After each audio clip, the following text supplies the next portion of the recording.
Hello बच्चों, जय Hind. Welcome to ITLC online. अभी तक हम लोग पर डे 2 क्लासेस पढ़ते थे, क्लास 10th की केमिस्ट्री और क्लास 10th की बायोलॉजी। क्लास 10th की केमिस्ट्री और बायो तो अब हम लोग पढ़ेंगे, लेकिन साथ में अब हम लोग स्टार्ट करें क्लास 9 की बायोलॉजी। और बहुत जल्द अगर पॉसिबल होगा तो हम क्लास 9 की केमिस्ट्री भी स्टार्ट कर देंगे। तो स्टार्ट करते हैं आज हम लोग क्लास 9 की बायोलॉजी। उसमें जो सबसे पहला चैप्टर आपको पढ़ना है, cell the unit of life. तो सेल के बारे में हम लोग थोड़ा सा चीजें समझते हैं। सेल होता क्या है?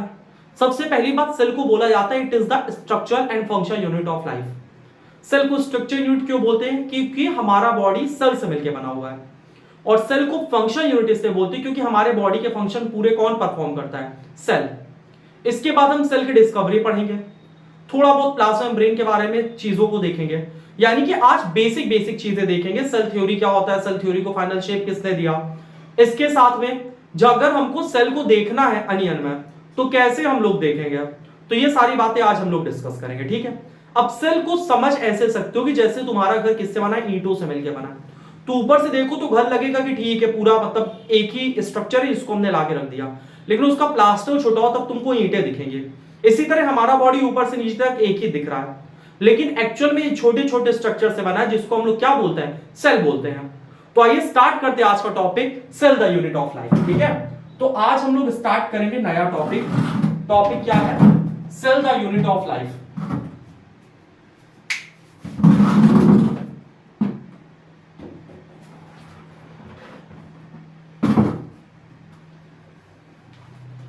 तो बच्चों आइए स्टार्ट करते हैं cell the unit of life. चलिए देखिए, सबसे पहले हम आपके चैप्टर का क्या नाम है? Cell the fundamental unit of life. Unit of life. Cell क्या है? फंडामेंटल यूनिट ऑफ लाइफ है। फंडामेंटल का मतलब एक इंपॉर्टेंट यूनिट है लाइफ का। क्यों कहते हैं इसको इंपॉर्टेंट यूनिट? इसकी डिफिनेशन से हम लोग जानते हैं। अगर कोई बोले भैया सेल, सेल का मतलब क्या, सेल होता क्या है, तो सेल क्या होता है? It is the structural and functional unit of life. Structural and functional unit of life, ठीक है। तो सबसे पहले हम लोग सेल के बारे में समझते हैं, सेल होता क्या है। Cell is the structural and function unit of life. Cell life के स्ट्रक्चर और फंक्शन यूनिट है।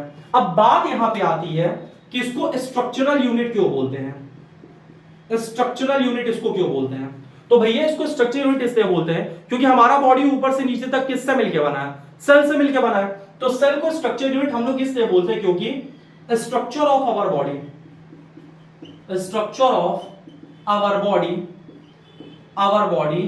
Is made up of cell, ठीक है। तो सेल को स्ट्रक्चर यूनिट क्यों बोलते हैं? क्योंकि जो हमारे बॉडी का स्ट्रक्चर है वो किससे मिलकर बना हुआ है? सेल से मिलकर बना हुआ है। इसके बाद सेल को फंक्शन यूनिट बोलते हैं। तो सेल को हम लोग फंक्शनल यूनिट क्यों बोलते हैं? तो सेल इज फंक्शनल यूनिट, या cell is called functional unit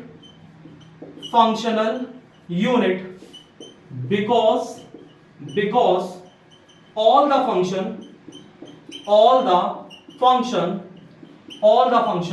of our body is performed by cell। तो सेल है क्या बच्चा? ध्यान से देखो, cell is the structural and functional unit of life. Cell हमारे लाइफ की स्ट्रक्चरल यूनिट है, इसके साथ साथ फंक्शनल यूनिट है। अब सेल को स्ट्रक्चरल यूनिट क्यों बोलते हैं? क्योंकि हमारे बॉडी का स्ट्रक्चर किससे मिलकर बना हुआ है? सेल से। सेल को फंक्शन यूनिट क्यों बोलते हैं? क्योंकि हमारे बॉडी के कोई भी काम हो, सारे काम कौन परफॉर्म करता है? सेल परफॉर्म करता है। यहां तक बात समझ में आ रही है? अगर कोई स्ट्रक्चर सेल से कम है तो वो लिविंग है ही नहीं है। तो अगला पॉइंट हम लोग क्या समझेंगे? Any structure less than cell, any structure less than cell is cannot defined as independent living। यानी कि अगर कोई स्ट्रक्चर सेल से कम है तो वो इंडिपेंडेंट लिविंग हो ही नहीं सकता। अगर आपको यह बताना है कि भैया कोई सेल है तो सेल होने के लिए कम से कम क्या चाहिए, सेल होने के लिए मतलब लिविंग होने के लिए कम से कम क्या चाहिए कि वो सेल हो। अगर सेल से कम है तो वो लिविंग है ही नहीं है। इसका एग्जाम्पल क्या है, इसका एग्जाम्पल क्या है, इसका एग्जाम्पल है वायरस। वायरस, वायरस को हम लिविंग नहीं डिफाइन करते हैं क्योंकि वायरस इंडिपेंडेंट एग्जिस्ट नहीं कर सकता है। सेल होने के लिए क्या इंपॉर्टेंट चीज होती है, इंडिपेंडेंट एग्जिस्टेंस, यानी कि सारे काम सब कुछ खुद से कर लो। लेकिन वायरस सारे काम खुद से नहीं करने पाता, वायरस डिपेंड होता है होस्ट पे। जब तक वायरस बॉडी के अंदर रहेगा तब तक लिविंग है, जब तक वायरस बॉडी के बाहर चला जाएगा तो नॉन लिविंग हो जाएगा। तो वायरस क्या होता है, it is connecting link, it is connecting link between, it is connecting link between living and non living, living and non living. तो वायरस क्या है, एक्सेप्शन है। समझ बात आई, वायरस एक्सेप्शन है। किसी भी ऑर्गेनिज्म को लिविंग होने के लिए क्या होना जरूरी है, कम से कम सेल होना चाहिए। इंडिविजुअल सेल भी ऑर्गेनिज्म होता है जैसे यूनिसेलुलर के केस में देखते हैं। और अगर कोई स्ट्रक्चर सेल से कम है तो फिर वो लिविंग नहीं है। इसका एग्जांपल क्या हो गया, वायरस हो गया। यहां तक कोई प्रॉब्लम तो नहीं है। अब हम लोग थोड़ी सी डिस्कवरी ऑफ सेल की बात करते हैं कि भैया सेल कैसे क्या डिस्कवर हुआ। ठीक है, इसको नोट कर लो। चलो अगले टॉपिक की तरफ हम लोग चलते हैं। आपका अगला टॉपिक है बच्चा डिस्कवरी ऑफ सेल। ठीक है, तो स्टार्ट करते हैं हम लोग अगला टॉपिक। अगला टॉपिक है आपका discovery of cell. Discovery of cell, cell किसने डिस्कवर किया। ठीक है, तो डिस्कवरी ऑफ सेल किसके पास जाता है, Robert Hooke. Robert Hooke, Robert Hooke ने क्या किया था, Robert Hooke discovered the cell. Robert Hooke discovered the cell. कब डिस्कवर किया, 1665। कहां डिस्कवर किया, इन द कॉर्क। कॉर्क कहां से आता है, cork come from bark of tree, bark of tree. Living cell discover किया कि डेड सेल, तो ही डिस्कवर्ड डेड सेल। इन्होंने कैसा सेल डिस्कवर किया था, डेड सेल। बहुत डेवलप माइक्रोस्कोप की सेल्फ डिजाइन माइक्रोस्कोप। तो इन्होंने जो डिस्कवर किया था सेल, वो कैसे डिस्कवर किया था, सेल्फ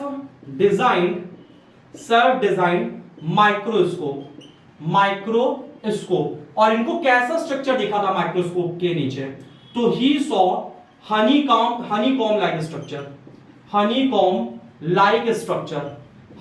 लाइक स्ट्रक्चर। ठीक है, हाथी जैसा स्ट्रक्चर नहीं दिखा था, हनीकॉम लाइक स्ट्रक्चर दिखा था। हनीकॉम लाइक स्ट्रक्चर कैसा होता है, ऐसा। यहां पे क्या था, सेल वॉल। ये क्या है बीच में, न्यूक्लियस। और इसके अंदर जो फ्लूइड भरा है इसको क्या बोलते हैं हम लोग, इसको बोलते हैं साइटोप्लाज्म। यहां तक बात समझ में आ रही है ना। तो रॉबर्ट हुक ने डिस्कवर किया था सेल इन 1665। सेल कहां से आता है या कहां डिस्कवर किया था, इन द कॉर्क। कॉर्क कहां से आता है, bark of the tree. Living cell खोजा कि डेड सेल। और सेल डिजाइन माइक्रोस्कोप से खोजा था और इन्होंने देखा था हनीकॉम लाइक स्ट्रक्चर। ठीक है, सेल के नीचे। इसके बाद और इनके बारे में क्या क्या चीजें, एक दो पॉइंट और समझते हैं। इन्होंने नाम भी सेल दिया था। ठीक है, तो सेल को नेम्ड एज सेल। किसने सेल को सेल नाम दिया था, तो रॉबर्ट हुक ने दिया था। यहां पे आरएस लिख रहे हैं तो आरएस से आप समझ जाइएगा कि रॉबर्ट हुक ने सेल को सेल नाम दिया था। सेल का मतलब लैटिन लैंग्वेज में होता है लिटिल रूम। सेल का क्या मतलब होता है लैटिन लैंग्वेज में, लिटिल रूम। बात समझ में आ रही है ना। इसके बाद इंपॉर्टेंस क्या थी इनकी डिस्कवरी की, इंपॉर्टेंस ऑफ हिज डिस्कवरी। इनकी डिस्कवरी की इंपॉर्टेंस क्यों थी। आज भैया तुम भी सेल पढ़ लिए, लैब में गए, अपना आराम से प्याज लिए, निकाल लिए सेल और दिखा दिए टीचर्स को, और इसके बाद फिर एनसीईआरटी को एक लेटर लिख दिए कि भैया हमारा भी नाम डालो, हमने भी सेल खोज दिया, है ना। लेकिन ऐसा नहीं होगा, क्योंकि इनकी डिस्कवरी की इंपॉर्टेंस थी।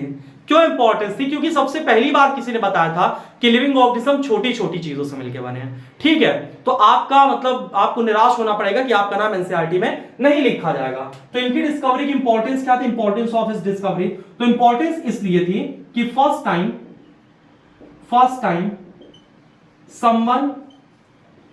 someone tell that living organism made up of a smaller unit which is known as cell. ठीक है, तो इनकी डिस्कवरी की इंपॉर्टेंस क्या थी, क्योंकि पहली बार किसी ने बताया था कि जो लिविंग ऑर्गेनिज्म है छोटी छोटी चीजों से मिलकर बने हैं और उसको हम लोग क्या बोलते हैं, सेल बोलते हैं। ठीक है, इसके बाद एनसीईआरटी में एक एक्टिविटी है, आप लोग इसको नोट कर लो।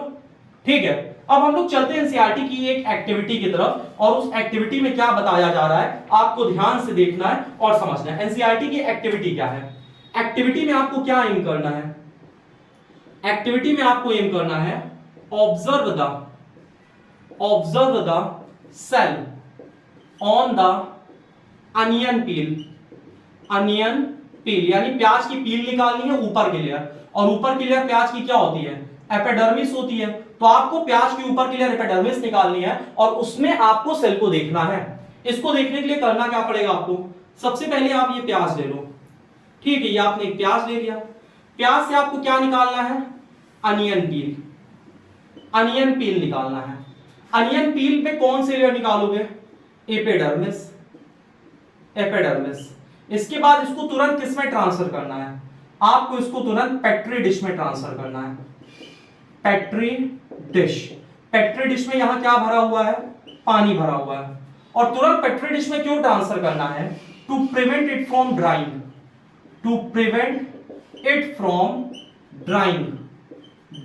ठीक, इसको सूखने से बचाने के लिए आपको इसको तुरंत पेट्री डिश में डालना है जो कि पानी से भरा हो। और निकालोगे किससे, अनियन की ऊपर की पील निकालोगे किससे, फोर्सेप से। किससे निकालोगे, फोर्सेप, जो चिमटी होती है ना, चिमटी से निकाल लोगे। इसके बाद क्या करना है, पेट्री डिश में ट्रांसफर करने के बाद आपको एक ऐसे स्लाइड लेना है, स्लाइड के ऊपर थोड़ी सी क्या डालनी है, ग्लिसरीन क्यों डालना है, जिससे कि जब आप यहां से अनियन की पील निकाल के यहां ट्रांसफर करो तो वो सूख ना जाए। क्लियर है ना। इसके बाद ग्लिसरीन यहां पे आपको स्लाइड में रखना है। अब ग्लिसरीन रखने के बाद क्या करना है, ध्यान से देखो, इस स्लाइड के ऊपर ग्लिसरीन आ गई। ठीक है, अब इसमें क्या करना है, ये जो अनियन पील है आपको ये अनियन पील यहां पे ट्रांसफर कर लेना है। किससे ट्रांसफर करोगे, हाथ से नहीं, पेंट ब्रश से आपको क्या करना है, यहां पे ट्रांसफर करना है। पेंट ब्रश कौन सा, जिससे घर में पुताई होती है, नहीं, जो कैमल पेंट ब्रश आता है उससे ट्रांसफर करना। ठीक है, तो यहां पे आपने इसको ट्रांसफर कर लिया। ट्रांसफर करने के बाद आपको क्या करना है, इसको स्टेन करना है। अब भैया स्टेन क्यों करना है, कलर क्यों करना है, कलर इसलिए करना है जिससे कि उसके पार्ट अंदर के विजिबल हो जाए, है ना। नहीं तो नहीं सर पुताई करना तो हम बढ़िया नीरोलैक सीमेंट लगाएंगे, है ना, या नेरोलैक वाली वॉल पुट्टी लगाएंगे, लेकिन इसको स्टेन नीरोलैक से नहीं करना है। किससे स्टेन करना है, किससे कलर करना है, तीन चीज यूज कर सकते हो, एक आयोडीन यूज कर लो, या मिथिलीन ब्लू यूज कर लो, या सैफरिन यूज कर लो। तो तीन स्टेन यूज कर सकते हो, इसकी स्पेलिंग देख लेना प्रॉपर वे में। आयोडीन यूज कर सकते हो, मिथिलीन ब्लू यूज कर सकते हो, सैफरिन यूज कर सकते हो। आपने इसको स्टेन कर दिया। स्टेन करने के बाद क्या करना है, इसके ऊपर क्या करना है, कवर स्लिप लगाना है। ठीक है, स्टेन करने के बाद इसके ऊपर आपको क्या लगाना है, कवर स्लिप। तो भैया ये आपकी स्लाइड है, यहां पे ग्लिसरीन था, ये ऊपर क्या आ गई, अनियन पील आ गई, अनियन पील। कमेंट बॉक्स में एक चीज ये बताओ कि हम लोग ग्लिसरीन क्यों यूज करते हैं। ठीक है, देखते तुम्हारा दिमाग कितना एक्टिव है। अनियन पील को स्टेन करना है भैया, स्टेन किससे करना है, मिथिलीन ब्लू से, या फिर ग्लिसरीन, या फिर मिथिलीन ब्लू के साथ ग्लिसरीन, देखो आ गया, आयोडीन से, मिथिलीन ब्लू से या आयोडीन से या फिर सैफरीन से इसको स्टेन कर लो। स्टेन करने के बाद इसको कवर करना है ऊपर से, किससे कवर करना है, कवर स्लिप। तो cover it by cover slip, और बहुत आराम से कवर स्लिप से कवर करना है कि उसमें एयर बबल्स ना आने पाए। समझ बात आई। इसके बाद इसको क्या करना है, observe under compound microscope, observe under compound microscope, इसको कंपाउंड माइक्रोस्कोप के नीचे देखना है। कंपाउंड माइक्रोस्कोप वही माइक्रोस्कोप है जो आपके स्कूल में होता है, और जब आप उसको ऑब्जर्व करोगे तो आपको ऐसा स्ट्रक्चर दिखेगा, हनीकॉम्ब लाइक स्ट्रक्चर, जो कि आपके एनसीईआरटी में बना हुआ है। ऐसा स्ट्रक्चर आपको दिखेगा, हनीकॉम्ब लाइक स्ट्रक्चर। ठीक है, ऐसा स्ट्रक्चर, ये स्ट्रक्चर दिखेगा। इसमें आउटर मोस्ट क्या होगी, सेल वॉल, ये आपकी सेल वॉल है, सेल वॉल, ठीक है, यहां से सी हटा दो, ये सेल वॉल है। सेल वॉल के बाद आपको यहां पे क्या दिखेगा, न्यूक्लियस। सेल वॉल के बाद यहां क्या दिख रहा है, न्यूक्लियस। और न्यूक्लियस बच्चा डेंसली स्टेन्ड होता है, डेंसली स्टेन्ड होता है, यानी न्यूक्लियस में कलर भाई साहब बहुत तगड़ा चलता है। इसके बाद यहां पे क्या होता है, साइटोप्लाज्म, साइटोप्लाज्म। और अगर आपने ये सब कर लिया तो मुबारक हो, आप साइंटिस्ट बन चुके हैं। बात समझ में आ रही ना? अब आपको सिर्फ भाई साहब नासा का बस कॉल लेटर आना है, बस समझ बात आई। तो यहां तक ये चीजें आपको आई होप समझ में आ गई होंगी, क्लियर है ना? अब हम इसको रफ करते हैं और आप धीरे धीरे से एनसीईआरटी पढ़ लेना। अब एक बच्चा कहेगा कि सर जितने भी अनियन होते हैं क्या उन सब के अंदर से एक ही साइज का होता है? तो भैया एक ही साइज का होता है, चाहे तुम छोटा सा अनियन ले लो, चाहे एक बहुत बड़ा प्याज ले लो। समझ बात आई? चाहे तुम प्याज लो चाहे प्याजा ले लो, प्याजा मतलब बहुत बड़ा प्याज जो होता है, ठीक है। तो जो शेप ऑफ सेल है, it do not depend on the size of onion, clear है? चाहे आप इतनी बड़ी प्याज लो चाहे छोटी प्याज लो, दोनों में जो सेल का साइज होगा वो क्या होगा, सेम होगा। तो एक पॉइंट हम लोग नोट करके लिखेंगे यहां पे, नोट करके कि जो शेप है, शेप ऑफ अनियन, जो प्याज का शेप होता है, shape of onion cell do not depend on the size of onion, size of onion. यानी कि जो प्याज होता है, प्याज में जो सेल होती है उसका जो शेप होता है, मतलब जो उसका शेप होता है यानी साइज होता है, ठीक है, जो उसका साइज होता है वो प्याज के साइज पे डिपेंड नहीं करता। चाहे बड़की प्याज हो चाहे छोटी प्याज हो, दोनों में जो सेल होगा वो किस शेप, किस साइज का होगा, एक ही साइज का होगा। यहां तक कोई प्रॉब्लम तो नहीं है ना? अब हम लोग थोड़ा सा मोर टू नो में चलेंगे। तुम्हारे एनसीईआरटी में नीचे मोर टू नो दिया गया है, मोर टू नो में क्या है जान लो। सबसे पहले तुमने पढ़ लिया who discovered the cell and how, Robert hook.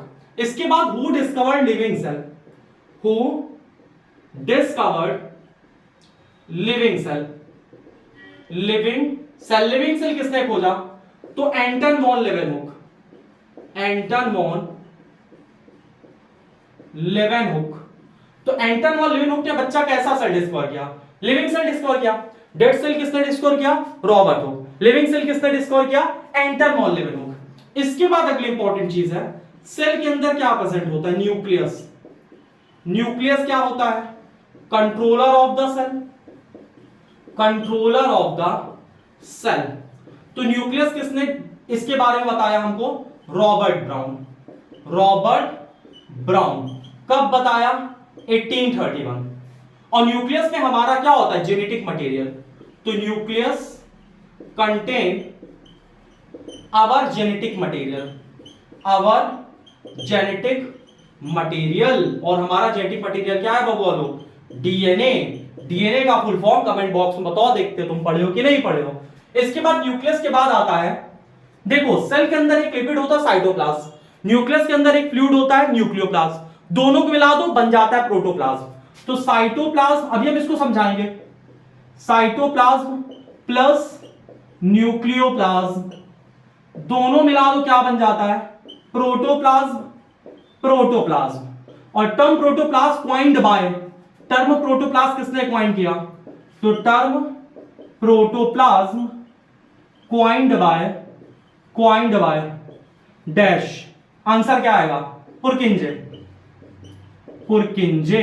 कब किया? 1839। तो टर्म प्रोटोप्लाज्म किसने क्वाइन किया बच्चा? पुरकिंजे ने। कब क्वाइन किया? 1839।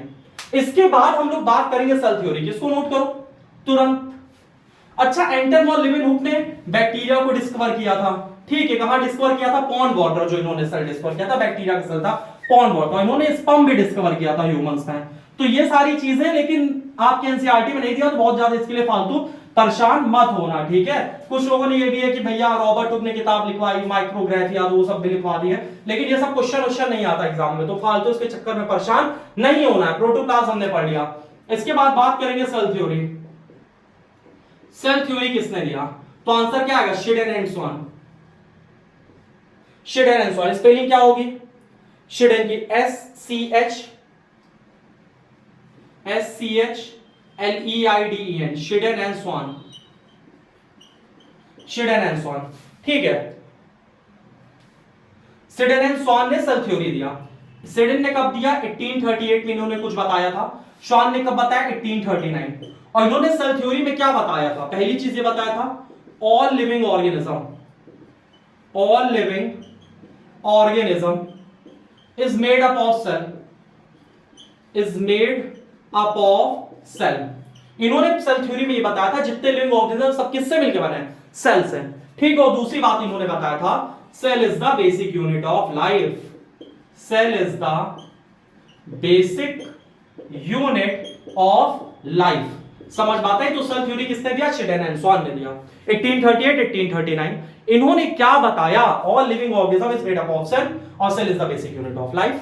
लेकिन आपको पता है जब भी कोई अच्छा काम करता है चार लोग उसका टांग खिंचाई शुरू कर देते हो, तो इनकी भी टांग खिंचाई हुई।